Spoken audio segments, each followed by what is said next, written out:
Hi, welcome back to the video. எல்லோரும் முதல்ல page number 25 எடுத்துக்கோங்க. உங்களோட தமிழ் புக்கில் பேஜ் நம்பர் 25 எடுத்துக்கோங்க. நாம் இன்றைக்கி பார்க்க போகிறது உங்களோட 4th ஸ்டாண்டர்டில் ஃபஸ்ட்டு கிராமர் இலக்கணம் பால் தான் பார்க்க போகிறோம். திணையின் உட்பிரிவே பாலாகும். பால் என்ற சொல்லிற்கு பகுப்பு என்று பெயர். முதல்ல திணையை பற்றி தான் விளக்கம் கொடுத்துருக்காங்க. பால் 5 வகைப்படும். திணை உயர்திணை, அஃறிணை என 2 வகைப்படும். உயர்திணையில் முதல்ல ஒரு ஆணை குறிப்பது ஆண்பால் எனப்படும். அவன் என்ற பெயரில் சுட்டப்படும். ஆண்பால் எப்படி சுட்டப்படுமோ அவன் என்ற பெயரில் சுட்டப்படும். உங்களோட தோழனோ தோழியோ ஒரு ஆணாக இருந்தால் அவன் வருகிறான்னு சொல்லுவோம்ல, அதுபோல் ஆண்பாலாக இருந்தால் அவன் என்ற பெயரில் சுட்டப்படும். ஒரு பெண்ணை குறிப்பது பெண்பால் எனப்படும். அவள் என்ற பெயரில் சுட்டப்படும். அதே போல் ஒரு கேலை நம்ம அவள் வருகிறான்னு சொல்லுவோம்ல, அதுதான். அடுத்து, ஒன்றுக்கு மேற்பட்ட ஆண்கள் மற்றும் பெண்கள் மனிதர்களை குறிப்பது பலர்பால் எனப்படும். ஆணாகவும் இருக்கலாம், பெண்ணாகவும் இருக்கலாம், குழந்தைகளாகவும் இருக்கலாம்.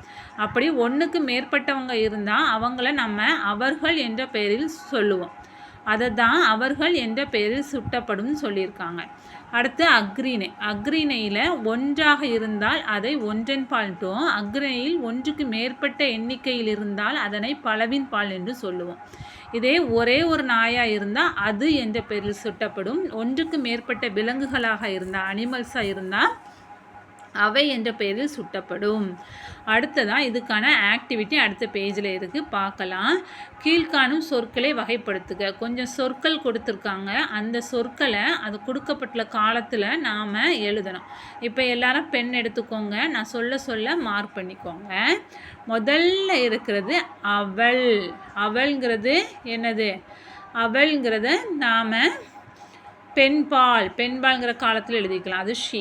அடுத்து சென்றனர், குரூப் ஆஃப் பீப்புள் சென்றனர், பலர்பால். படித்தான், அவன் படித்தான், ஆண்பால். அடுத்தது வந்தது நிறைய அஃறிணை. வந்ததுங்கிறது அஃறிணை. ஆனால் அது ஒன்றுக்கு மேற்பட்டவையாக இருப்பதால் அதனால் பலவின்பால்னு சொல்லுவோம். பறந்தன, அதுவும் பலவின்பால். ஓடினர், குரூப் ஆஃப் பீப்புள் ஓடினர், அப்போ அது பலர்பால்.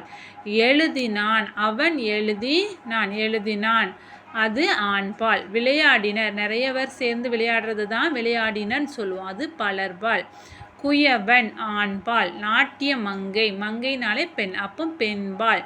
மேய்ந்தன, ஆடுகள் மேய்ந்தன, அதாவது மனிதன் அல்லாதது, அதனால் மேய்ந்தன, ஆடுகள் மேய்ந்தனங்கிறது பலவின்பால். அடுத்து வகுப்பறைங்கிறது சிங்கிளான ஒரு இடத்த சொல்கிறது, உயிரற்றது, ஸோ அது ஒன்றன்பால். கற்கள் ப்ளூரல், அதனால் பலவின்பால்.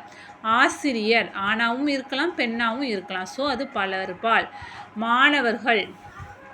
மாணவர்கள் பலர்பால். வீடு, அதே போல் வீடுங்கிறது அஃறிணை, ஆனால் ஒன்றை மட்டும் குறிப்பிட்டிருக்கிறதுனால அது ஒன்றன்பால்.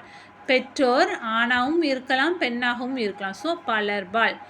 தங்கை பெண்பால், அண்ணன் ஆண்பால். மரங்கள் பலவின்பால். அதே போல் செடி சிங்கிள், ஒன்றன்பால். மலர் ஒன்றன்பால். பூக்கள் பலவின்பால். அதே போல் அடுத்ததை ஒன்று கொடுத்துருக்காங்க, பொறுத்துக.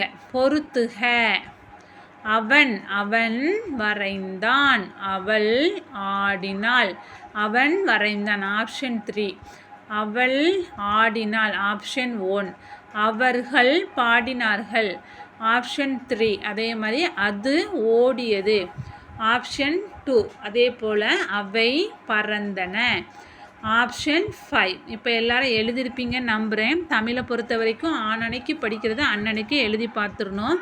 இந்த வீடியோ உங்களுக்கு யூஸ்ஃபுல்லாக இருந்திருக்கும்னு நினைக்கிறேன். நான் தொடர்ந்து போடுற வீடியோ உங்களுக்கு தொடர்ந்து வரணுன்னா நீங்கள் என்னோடய சேனலை சப்ஸ்கிரைப் பண்ணி வச்சுக்கோங்க. டாட்டா, பாய்.